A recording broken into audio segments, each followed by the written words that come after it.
Birinci levha, ehli gaflet dünyasının hakikatını tasvir eder levhadır. Beni dünyaya çağırma, ona geldim fena gördüm. Dema gaflet hicab oldu ve nuru hak nihan gördüm.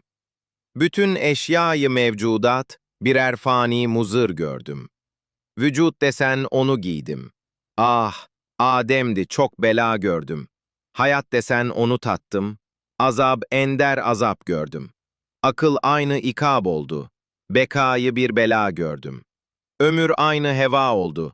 Kemal aynı heba gördüm. Amel aynı riya oldu. Emel aynı elem gördüm. Visal, nefsi zeval oldu. Devayı aynı dağ gördüm.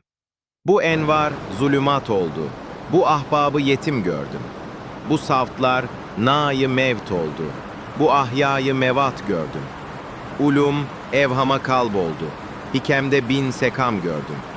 Lezzet aynı elem oldu. Vücutta bin adem gördüm. Habib desen onu buldum. Ah firakta çok elem gördüm. İkinci levha. Ehli hidayet ve huzurun hakikati dünyalarına işaret eder levhadır. Dema gaflet zeval buldu ve nuru hak ayan gördüm. Vücut bürhan-ı zat oldu. Hayat mirat-ı haktır gör. Akıl miftahı kenz oldu. Fena bab-ı bekadır gör. Kemalin leması söndü. Fakat şems-i cemal var gör. Zeval aynı visal oldu elem. Aynı lezzettir gör. Ömür nefsi amel oldu. Ebed aynı ömürdür gör. Zalam zarf-ı ziya oldu. Bu mevtte hak hayat var gör. Bütün eşya enis oldu. Bütün asvat zikirdir gör.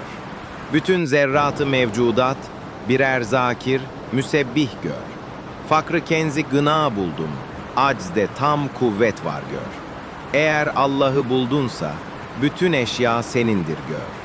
Eğer maliki mülke memluk isen onun mülkü senindir gör. Eğer hodbin ve kendi nefsine malik isen bila addin beladır gör. Bila haddin azaptır tat. Bila gayet ağırdır gör. Eğer hakiki abdi hudabin isen hudutsuz bir safadır gör. Hesapsız bir sevap var tat. Nihayetsiz saadet gör.